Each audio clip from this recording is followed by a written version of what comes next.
যে কারণে মুক্তি পাচ্ছে না ফারহানের নতুন নাটক। চলুন জেনে নেই মুক্তি না দেওয়ার পেছনের গল্পে।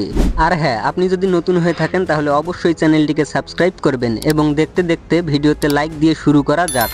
ফারহান, যিনি কোটি দর্শকের হৃদয়ে জায়গা করে নিয়েছেন তার অভিনয় দক্ষতা দিয়ে, তার নাটক মানেই ভক্তদের জন্য অন্যরকম এক উন্মাদনা। তবে ভক্তদের দুঃখের বিষয়, তার প্রতীক্ষিত দুটি নাটক এখনো মুক্তি পায়নি। হ্যাঁ, অনেকদিন ধরেই নাটকে অনিয়মিত হয়ে পড়েছেন ফারহান। তবে এবছর মুক্তির জন্য তিনি হাজির হচ্ছিলেন একসাথে কয়েকটি নাটক নিয়ে।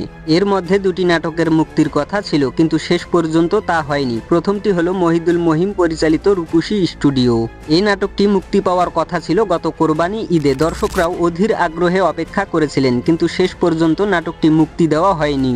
আর দ্বিতীয় নাটকটি নিয়ে ভক্তদের আগ্রহ ছিল আকাশচুম্বী। সজল আহমেদ পরিচালিত মেজাজ। এই নাটকটি মুক্তি পাওয়ার কথা ছিল গত 11 সেপ্টেম্বর। কেন এত আগ্রহ জানলে অবাক হবেন, কারণ এই নাটকে ফারহানের বিপরীতে আছেন দুইজন জনপ্রিয় নায়িকা। প্রথমবারের মতো সুমনা ইয়াসমিন সাইমা এবং পাশাপাশি শবনম ফারিয়া। ট্রেলারটি মুক্তি পাওয়ার পর দর্শকরা প্রথমেই ভেবেছিলেন এ যেন তামিল সিনেমার কোনো দৃশ্য।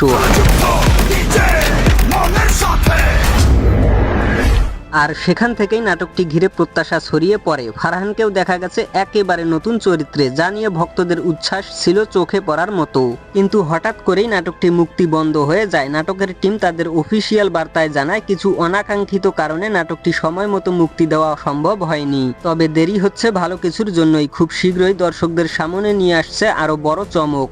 তাহলে এক কথায় বলা যায়, প্রথমে রূপসী স্টুডিও, এরপর মেজাজ নাটক। এই দুই নাটকেই মুক্তি আটকে যাওয়ার দর্শকরা হতাশ হলেও নাটকের টিম আশ্বাস দিয়েছে এ অপেক্ষা বিফলে যাবে না। ফারহানের নতুন নাটকগুলো মুক্তি পেলে আবার ইতিহাস গড়বে, এ ব্যাপারে কোনো সন্দেহ নেই।